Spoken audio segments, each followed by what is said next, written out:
Imagine this. The best pasta sauce you have ever tasted sits abandoned on a plate. Wasted sauce. That is a tragedy.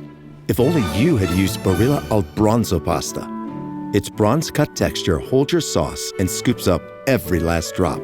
The Italians call that scarpetta. Capture sauce the Italian way. Barilla al Bronzo. Click or tap the banner to find out more.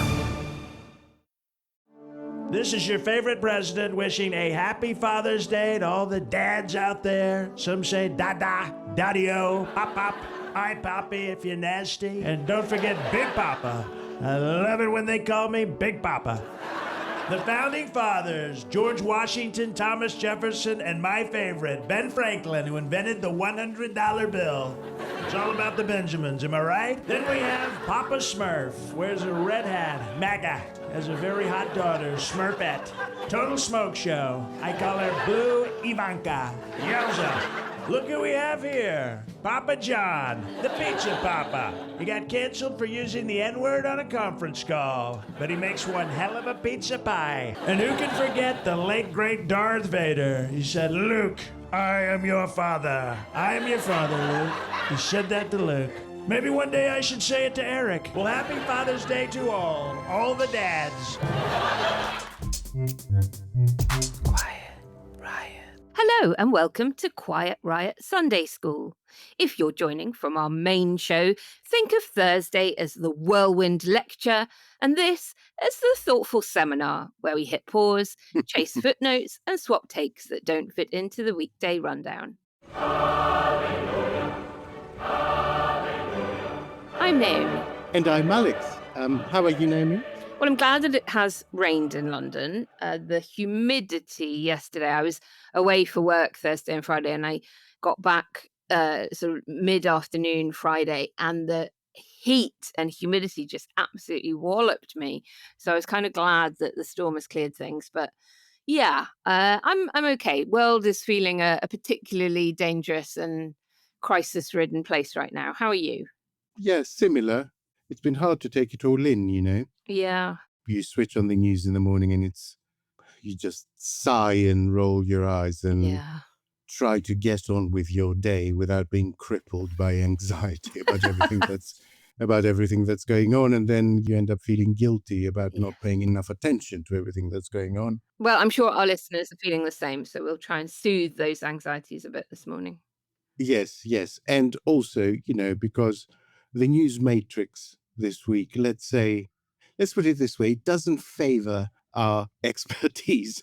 So there'll be much trying to work through stuff and pants seat flying. And I hope people not only forgive us for that, but appreciate it. I was going to say, that is the ethos of our show. Yeah, we don't claim to know just everything. work through what's going on, Exactly. basically. One bit of good news to start us off on a positive footing. So there do seem to be briefings and signals coming from the Department for Work and Pensions that the welfare reform bill will be significantly softened. There are things being floated like extending, more than tripling, actually, the transitional period during which someone will continue to receive PAP while their claim is reassessed and things like that. All I can say is that the people writing in and putting pressure on their MPs, who in turn are putting pressure on the government, it's working. So let's keep doing that.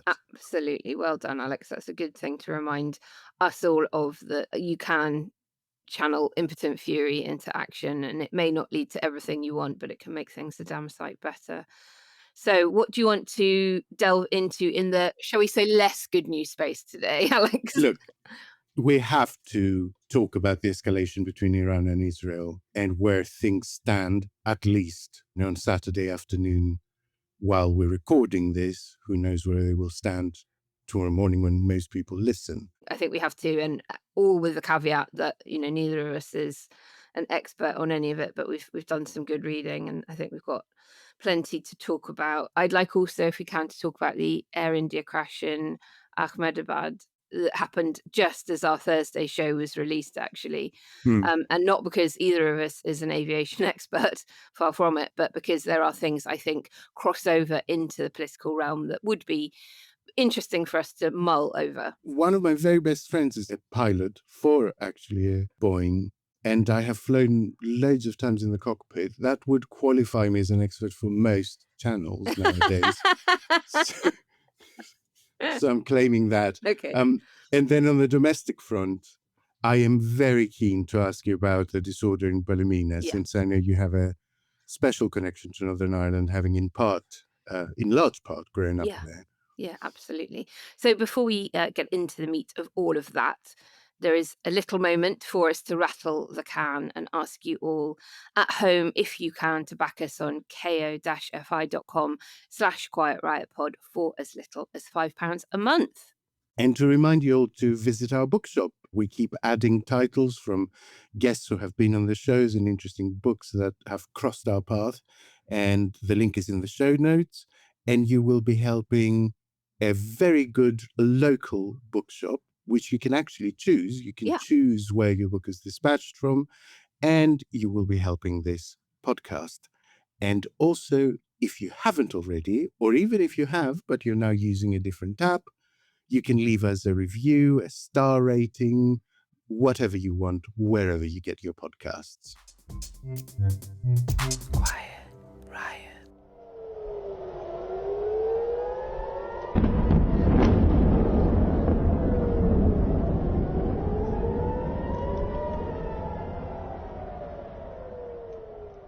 In the early hours of June 13th, the Middle East was plunged into further crisis as Israel launched large-scale military strikes against Iran's nuclear facilities and military infrastructure. What began as targeted Israeli operations against Iran's nuclear program at Natanz quickly escalated into a dangerous cycle of retaliation, with Iran responding by launching hundreds of ballistic missiles at Israeli cities, including Tel Aviv and Jerusalem. This dramatic escalation represents the most serious direct military confrontation between these two regional powers in decades.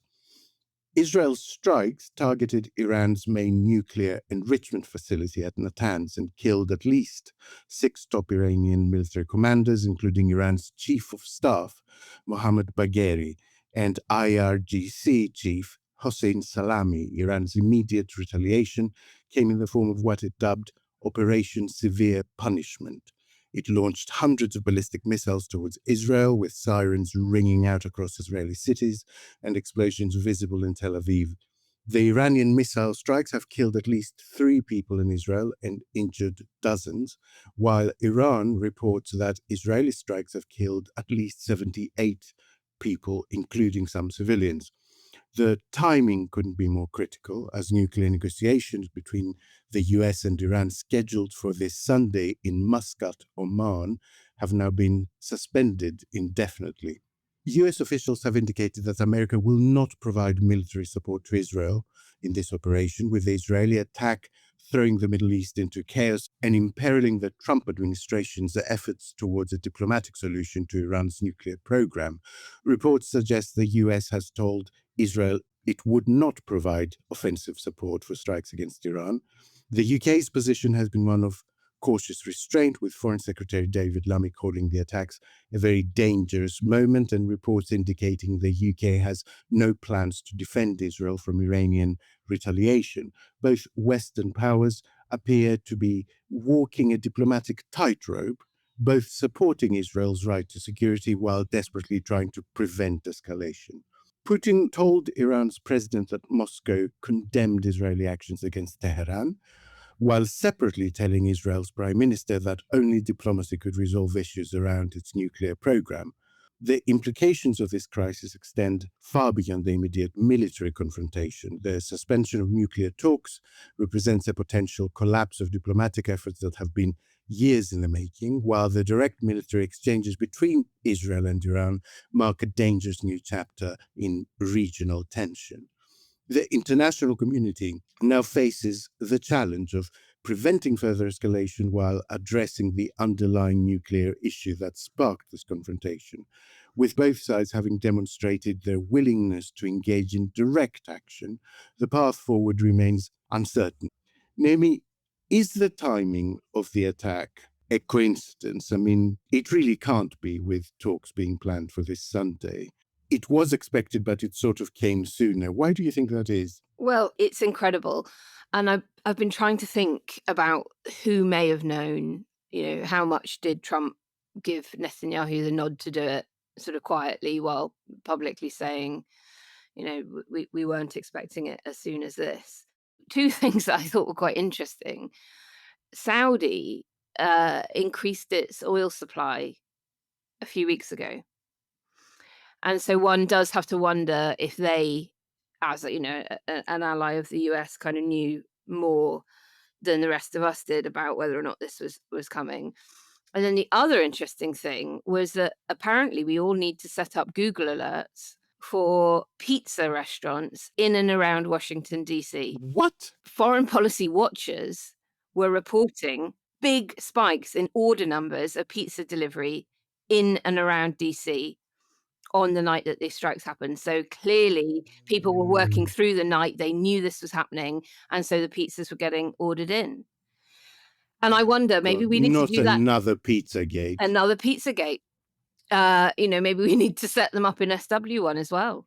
Is Deliveroo experiencing a higher than average number of orders in and around number 10 to let you know what's going on? The problem is, what do you compare the level of orders to? Because if you compare them to the Johnson era, then there were quite a lot of orders through the night, whether there was a crisis or not. Oh, yeah. But yes, it's all really surprising in terms of the timing of it. It was expected. Most foreign policy commentators knew that some kind of escalation would happen between Israel and Iran, but I think the speed with which it happened caught everybody very much off guard. It's really fascinating, how few people seem to be expecting it, and the UK response, is cloaked in that sort of language of not now.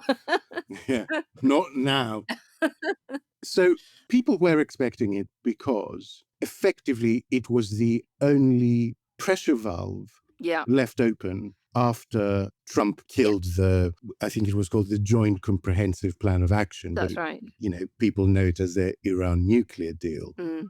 That meant that there was no diplomatic process in place. There was no internationally agreed way to monitor Iran's nuclear program. And that left, I think, Israel in a position of needing to monitor the situation, basically. And when they thought that Iran was accumulating stocks of enriched uranium that made it dangerously close to having what it needed for nuclear bombs, it was always going to intervene in a more active way, right? What do you think Israel's war aims are? Because I sort of tried to find whether they've been stated anywhere other than eliminating Iran's nuclear and ballistic missile infrastructure. Are they trying to do to Iran what they've effectively tried to do to Hezbollah and, neutralize the capacity and sort of put the brakes on everything? It feels like at the same time as doing Operation Rising Lion, which I think what they've called it, eliminating the nuclear infrastructure, that Netanyahu is also stressing that this is an ongoing campaign, that they would measure future strikes against the risk of triggering a broader regional war. So are they trying to balance aggressive objectives with calculated restraint? I mean, it's not clear to me what Israel's real aim is here. Let me try and talk myself through it. The objectives as they emerged after that first wave of attack are different to what they look today, Saturday afternoon. Yeah. As we record. The objectives as they appeared after that first wave of attacks were all about the nuclear program. They were all about effectively trying to undo the progress Iran had made towards being a nuclear armed state. And that seemed fairly clear and cogent.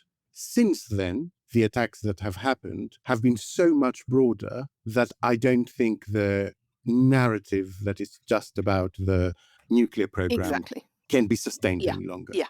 That's what it feels like. It feels like maybe even I would go as far as regime change. I mean, Netanyahu is directly calling on people in Iran to rise up against the regime. Tonight I wish to speak to you, the proud people of Iran. We're in the midst of one of the greatest military operations in history, Operation Rising Lion. And as we achieve our objectives, we're also clearing the path for you, to achieve your objective, which is freedom. The truth is that the regime has been weakened significantly, and people within Iran are really fed up. There have been so many just murders and beatings and disappearances and violations of common decency, let alone civil rights. And there have been a number of rebellions in the last few years that seem to be intensifying both in the speed and breadth with which they rise, but also the violence with which the regime treats them. All of that is true. I'm not sure Netanyahu calling on Iranians to rise up is going to make them more likely to rise up or less likely to rise up. It might have the opposite effect. You know, he's not someone that is beloved even by opponents of the regime. My enemy's enemy isn't always my friend. Yeah. So that's the situation, and it's complex and it's tricky. I think having been very successful in effectively neutralizing Iran's proxies in the region, like Hamas, like Hezbollah. I mean, the Houthis are now a reduced force and they've got a kind of deal with the state, so they are a little bit less of a threat, is something else that made this confrontation more likely, because when there are no longer proxies through which to fight, what's left is the head of the snake. Yeah. What is astonishing is just the level of embarrassment that the Israeli government has caused to the Iranian regime, and that can't go unnoticed within the country. I mean, some of those attacks were launched from a base established by Mossad within Iran. Yeah. Urban bombings that took out military leaders and figureheads of the regime were organized with drones that flew from a couple of miles away. So the security lapses that allowed this to happen are comparable to the security lapses in Israel before the Hamas attack. If you've shopped online, chances are you've bought from a business powered by Shopify. You know that purple Shop Pay button you see at checkout? The one that makes buying so incredibly easy? That's Shopify. And there's a reason so many businesses sell with it, because Shopify makes it incredibly easy to start and run your business. Shopify is the commerce platform behind 10% of all e-commerce in the US. Sign up for your $1 per month trial and start selling today at shopify.com/promo. Go to shopify.com/promo.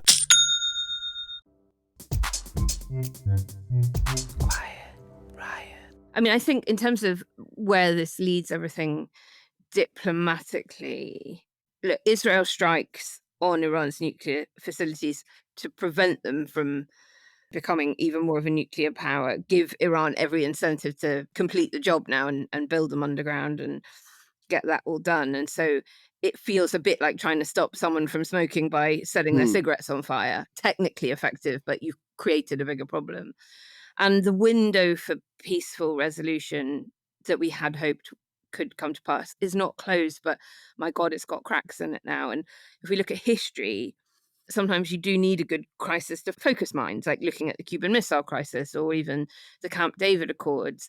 So the question is whether we're looking at a scared straight moment that brings everyone back to the negotiating table, or whether we've just watched the diplomatic equivalent of Humpty Dumpty taking a great fall.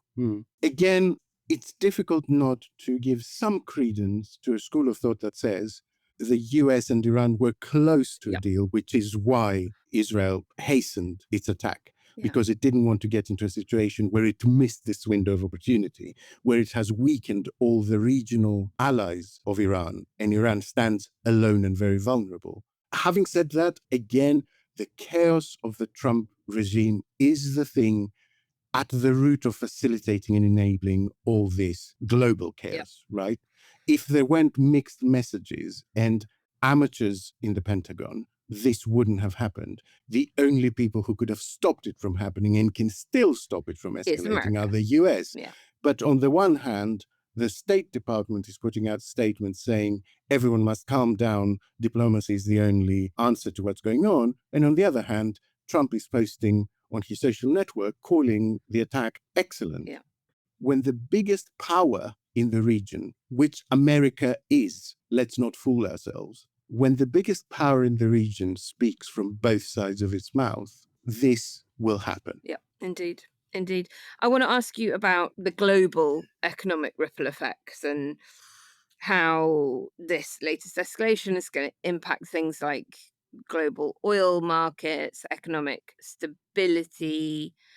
the world over, but obviously particularly in the region, because we're already seeing crude prices jump like a nervous cat.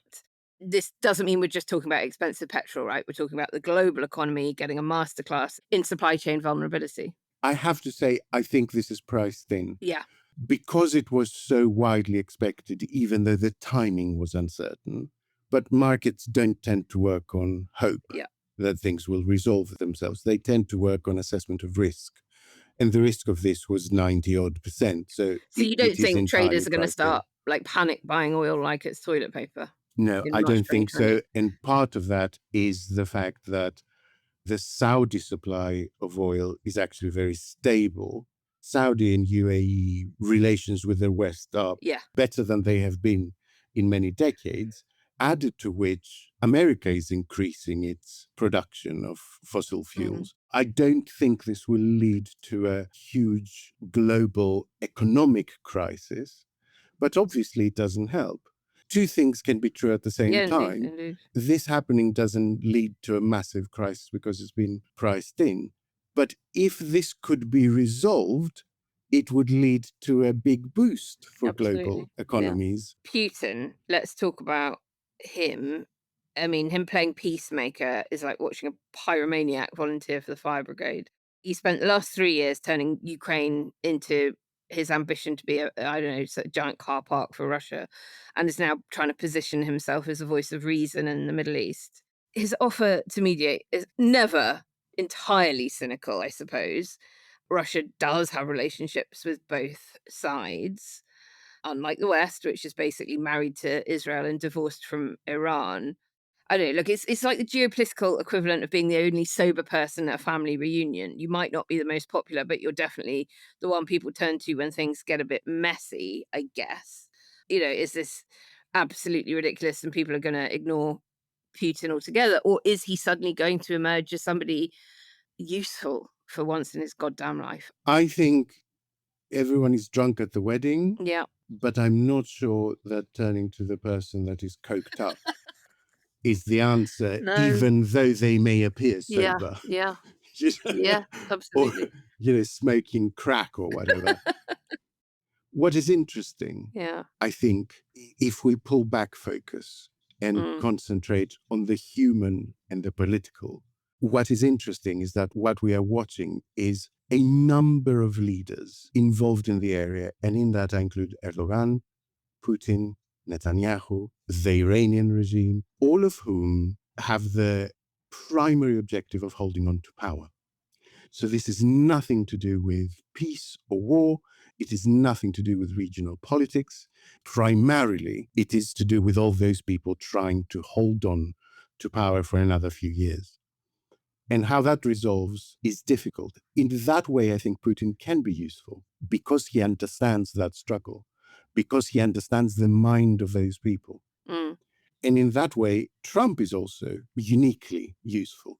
Because again, this is a bunch of angry men obsessed with holding on to power who are on the same wavelength. They may not agree on many things. They may not agree on anything, but they understand each other. By God, they understand each other. Yeah, by dint of that, Washington is trying to thread the needle between supporting Israel while not starting World War III, I hope.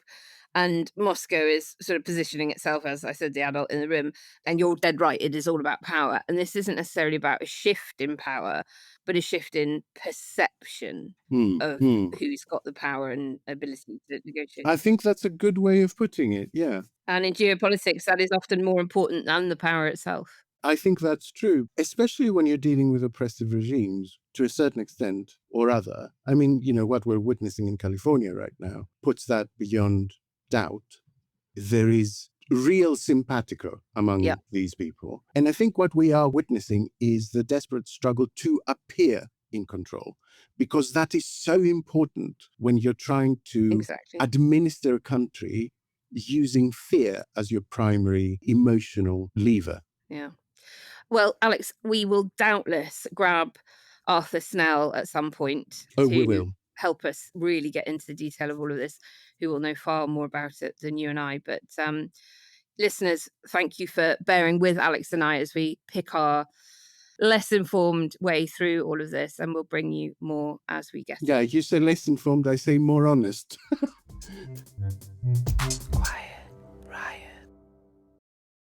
This episode is brought to you by Nespresso and Samra Origins by the Weekend Coffee Collection. Introducing Samra Origins. My collaboration with Nespresso is a connection to my roots, to my mother, Samra. Coffee that hits the right notes. It transports you. Crafted with unique notes and bold, soaring flavors. Experience a taste that moves you.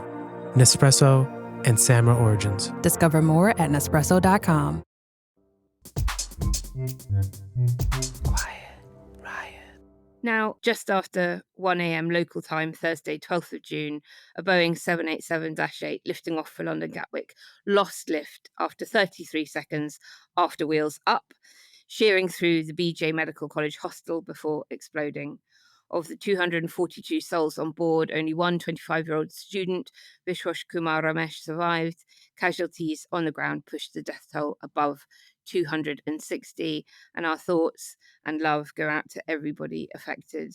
As ever, the British media, I don't think, covered itself in glory, with almost every front page on Friday running with the mawkish miracle in seat 11A headline, rather than focusing on the horror of other deaths. Alex, to my knowledge, neither of us is an aerospace engineer or pilot, even though you have friends who are. So we're not going to speculate on how the tragedy occurred, but we're both seasoned in analysing reactions and takes. And of course, the racists were out in full force on social media, claiming that Vishwash Kumar Ramesh isn't British because he was able to speak Hindi in an interview with the media. They claimed he faked having been on the plane because he couldn't possibly have survived when no one else did. And of course, there were insinuations that he had himself brought down the plane because his survival is so, quote, suspicious. And then there was British couple Jamie and Fingal Greenlaw Meek. They're a gay British couple with a pretty large TikTok following. They'd been documenting their travels in India, and they were also killed, but not spared the bile of social media homophobes either, with countless comments not offering condolence to their family, but claiming that they were not married because that's an institution reserved only for one man and one woman. But it also wasn't all hate reactions and conspiracies.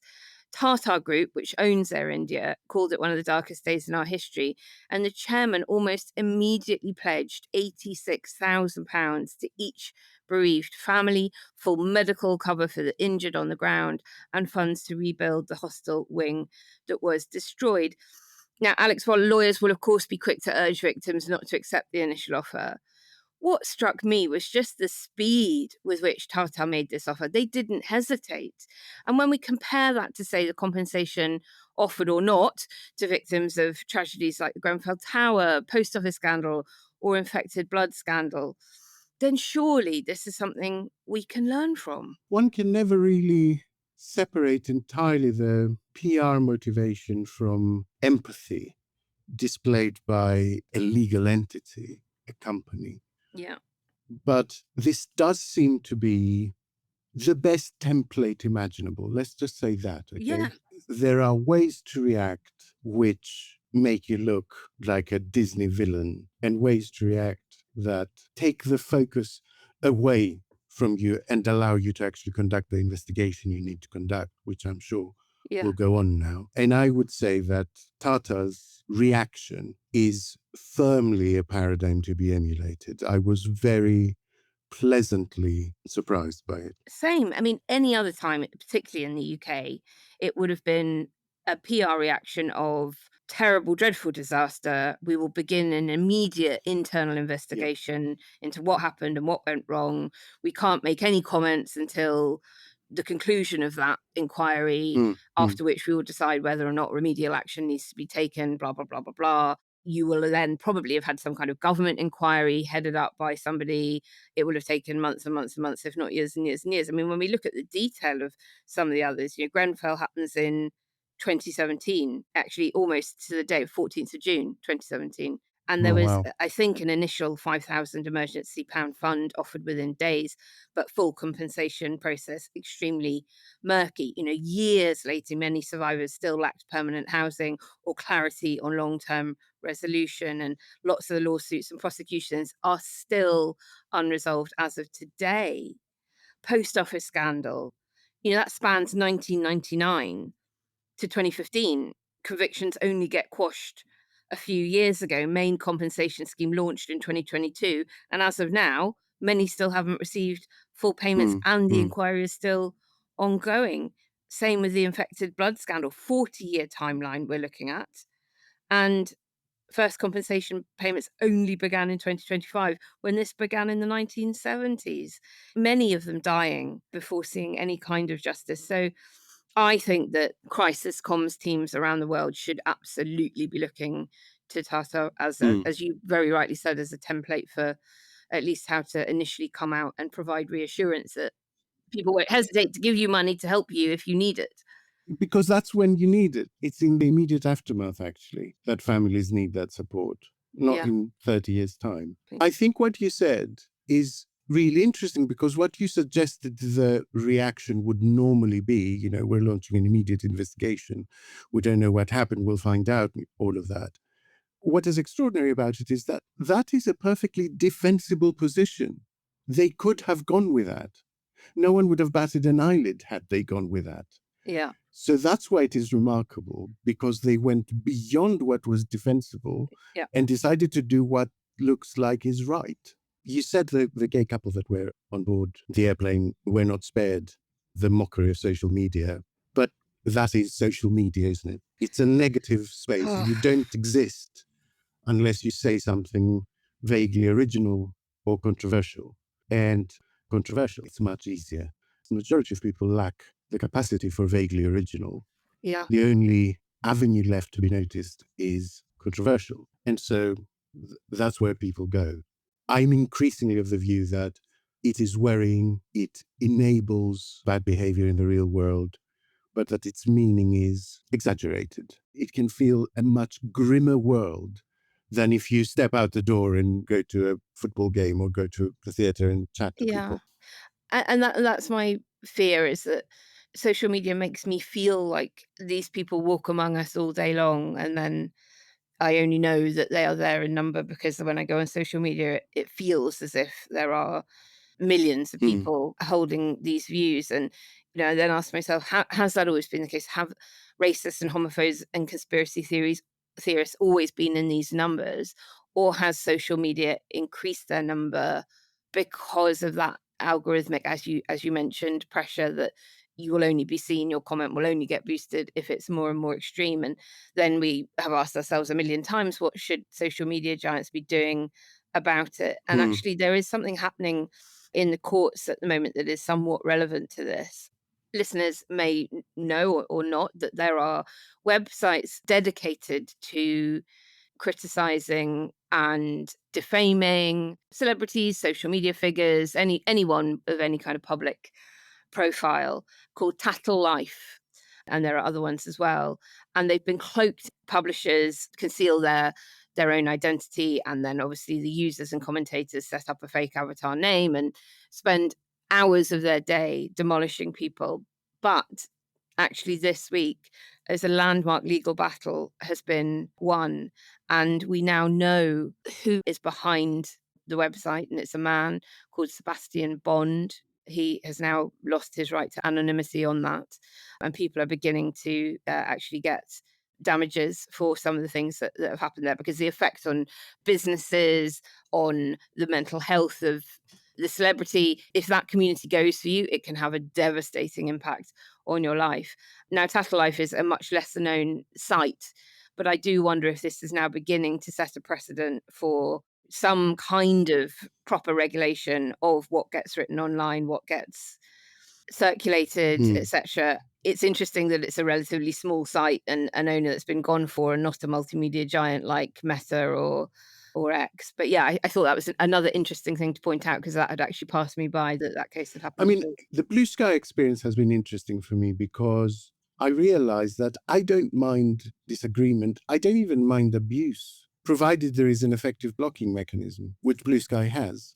That's all I want. I just want the ability to leave the room when someone is being overbearing.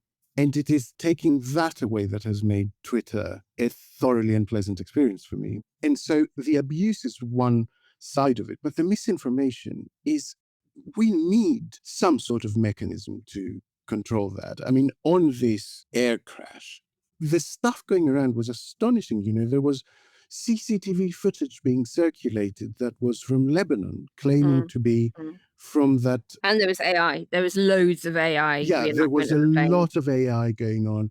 There was a sort of cabin mobile video claiming to be from the flight, when actually you could hear that the crew announced this was an Air India Express flight, which is like the budget subsidiary of Air India, which definitively proved that was not the case. There were buildings on fire being shown that were in a completely different city at a completely different time in a completely different incident. And the Indian PIB, the Public Information Bureau, I think they're called, kept having to put things out to say, this isn't real, this isn't true, please ignore it. I mean, that to me is profoundly worrying, because again, if I widen the lens and look at the human angle, some dickhead was first to decide to put that out and label it as what it was not. To monetize their content. On TikTok, if they're in the creator fund, they would have made a huge amount of money from that. Some chaos merchant decided to take advantage of this moment of profound human loss to make a few bucks by putting out something that would have been unbelievably distressing to the friends and family of the people involved. And that, to me, needs regulating, because that is actually traceable. We dismiss AI for X, Y, Z reasons, but there's one thing that AI is really good at, and that is finding the original source of something. There is an electronic trail there, and this is something we can do something about. And if companies turn around and say that we're okay with it because we make a small percentage of the few bucks that person makes, then fuck them. Yeah, absolutely. Frankly. Quiet Riot. Ryan Reynolds here from Mint Mobile. With the price of just about everything going up, we thought we'd bring our prices down. So to help us, we brought in a reverse auctioneer, which is apparently a thing. Mint Mobile Unlimited Premium Wireless. How to get 30, 30, bit to get 30, bit to get 20, 20, 20, bit to get 20, 20, bit to get 15, 15, 15, 15, just $15 a month? Sold! Give it a try at mintmobile.com/switch. Upfront payment of $45 for 3-month plan, equivalent to $15 per month required. New customer offer for first 3 months only. Speed slow after 35 gigabytes if network's busy. Taxes and fees extra. See mintmobile.com. Quiet Riot. I grew up not far from the riots this week witnessed in Northern Ireland, where violence erupted following a peaceful protest in Ballymena over an alleged sexual assault against a young girl. Before the events unfolded, social media was full of different narratives, some calling for justice over what happened to the girl in Ballymena. Others were spreading claims about Roma community being a problem in the town, saying nothing had been done about them. There were frustrations over housing, rising rents, and government spending on immigrants while locals struggled. These issues were being stirred together, sometimes out of genuine anger, sometimes fear, and in other cases, just for the sake of joining the noise. But what happened on the ground had nothing to do with any of that. Not the little girl, not immigration, and certainly not justice. The rioters had no clear message, no signs, chants, or demands, just destruction. People out for trouble, dressed up in the language of outrage. It wasn't panic or collective outrage. It was a crowd eager to act out. The girl at the centre of it was barely mentioned, not her name, not a sign, not a chant. She was not the reason. She was the excuse. Tell me why you object to people from ethnic minority countries living here. What is the objection? How does it affect your life? This is a white community. It always has been, and it always will be, hopefully. So you are racist? I'm not racist. Now, I spent every Saturday morning of my teenage years travelling the 30-odd miles from my hometown to Ballymena to play in a cross-community orchestra. We came from Catholic schools, Protestant schools, from rich backgrounds and poor. And the state funded the whole endeavour. None of our parents had to pay a bean. We would be picked up by buses near our homes and driven to a hall in Ballymena where we would spend 3 hours creating beautiful and sometimes slightly out of tune music together. In our breaks, we would make friends with people we would never normally get to hang out with, to learn that they were no different to us, that we all loved the latest Radiohead album, preferred Findus crispy pancakes to microwavable burgers, and we would swap intel about who could get you the best fake ID so that later on that night we could meet up and dance together at a dodgy nightclub in Portrush. There may have been a few alco-pop-fueled cross-community snogs in there too. And that's what Ballymena meant to me, not violent racist thugs. They'll never be able to take that memory from me, but we need to get back to that spirit of the late 90s where peace was on the horizon and the conflict was going to be frozen. We know that austerity drives hardship in communities like Northern Ireland, and then that does lead to young people in particular feeling that their life chances are poor, and that is when they are far more likely to take up a brick and throw it at a policeman and stir hatred across their community. Alex, I know that you have talked about riots in recent months too. It does feel like we are in a cycle of kind of summer riots happening almost annually now. School holidays begin much sooner in Northern Ireland than they do in England. Do you feel like this is now something that we have to kind of bake in, that when summer rolls around, young people will riot in frustration at whatever it is that they have as a current injustice? I recorded an episode with Claire Hanna, who's of course an MP from Northern Ireland, a few months ago when the riots were going on, the racist riots had spread to Northern Ireland. I went back and looked at the transcript because I wanted to get this right. She said to me, and I quote, "People have been consuming the same media landscape, the same messaging that dehumanizes immigrants from the top. And there is here, there's no other way to put it, a ready-made pool of recreational rioters." One line that has stayed with me for years. It was in 2021, and there was disorder around what became the Windsor Protocol. Very much switched on and off disorder, by the way. I've been around here long enough to know sort of the anatomy of a riot. But a young lad who I've subsequently met, actually he's a constituent of mine, and he's not a bad kid at all, but he gave an interview to the BBC at one of them, and he said, "I don't really know what the protocol is, but my leaders keep telling me I'm losing." And really that's where a lot of particularly loyalist and unionist young people are at the moment. But what emerged during the rest of the interview is how much of a minority actually these people are. How the rest of the community has come together, even across sectarian divides, to say not in our name. And how wonderful that was to see. To see Catholics and Protestants sort of standing up to fascist rallies together and anti-migrant rallies together. And so I think it's important to put these things in proportion. Northern Ireland is always sort of systemically, it feels like a combustible. It's a frozen conflict, not a resolved conflict. And so will we see this regularly everywhere? I don't know.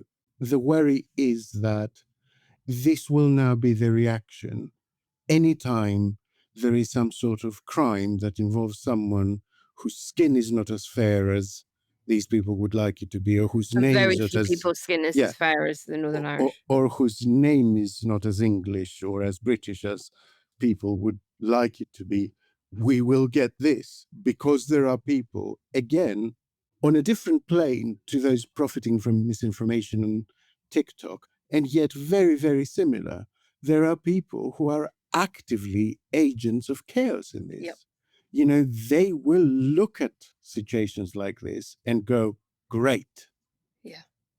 Let's put out a story about how this person was an asylum seeker or whatever, and they stayed in X hotel. What's more worrying at the moment is to see the evolution from the riots of last summer in some of the mainstream media, which I think we discussed, and I said how pleasing it was to see all of the press come out against the rioting that was going on at the time, and how united it was and how I didn't expect it. Well, some of the press have been finessing their position in the last year. Let's just say that, all right? And they're now very much in the camp, oh, this was just some, poor working mother posting nonsense from her kitchen table with too many glasses of wine in her. No. Words have consequences, and words posted on social media where they can spread can have big consequences. Yeah. People need to understand that. I don't give a shit if you're a mother or a father or an uncle or a niece. I don't give a shit if you're drunk. You need to understand that. You need to internalize that when you post something online, it has the capacity to go viral and cause damage. And for those words to be willfully interpreted as a call to action. You can't post it and then claim, but I didn't think anyone would actually go and do the thing I thought should happen. Well, don't write it then. I think unusually for a Sunday, you do have a call to action on this one. That's right, Alex. We'd love you to go and support a migrant rights charity in Northern Ireland. They work across migrant communities of all sorts, whether it is the Roma community, Filipino community, Muslim community, other. There'll be a link in the show notes if you want to go and check them out. So that's more than enough for one weekend, Naomi. I think we did an okay job of that, if I say so myself. So let's wrap things up here. Yep, and of course we've got the spending review to go and wade through, as we promised we would before our show with Vicky Price on Thursday, so that we can bring you far more nuance, detail and perspective. Listeners, thank you so much for lending us your ears once more this Sunday. As ever, it's been our pleasure to have you with us. We hope we left you in a better and less anxious state than we find you, despite the news matrix being as dark as it is at the moment. Try to enjoy the rest of your weekend, and we will see you again very soon. We love you lots and lots. Bye. Bye. Quiet Riot is an audio production by Cooler Heads with Naomi Smith and Alex Andreou. Produced by Kenny Campbell. Music by Mariana Sangeeta. Artwork by Simona Canelu. And edited by me, Alex Reese. Quiet Riot is a co-production with Soundstone Global. Quiet Riot. As somebody who survived the plane crash myself, only just, when I see incidents like this crash, I shudder. And I say to myself, you know what? Live each day as if it were thy last.